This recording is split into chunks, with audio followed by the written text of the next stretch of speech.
Kinilig ang mga fans at followers ni Lucy Torres sa reaksyon ng kanyang asawa na si Ormoc City Mayor Richard Gomez sa post niya sa Instagram.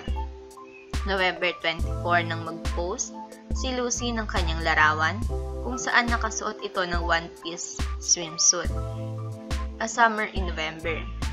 Caption ni Lucy sa kanyang post, "On my way home." Komento naman ni Richard sa post ng asawa, "Huli na dong." Sagot naman ni Lucy sa comment ni Richard. April 1998, nang ikasal sina Richard at Lucy sa Saints Peter and Paul Parish Church sa Ormoc.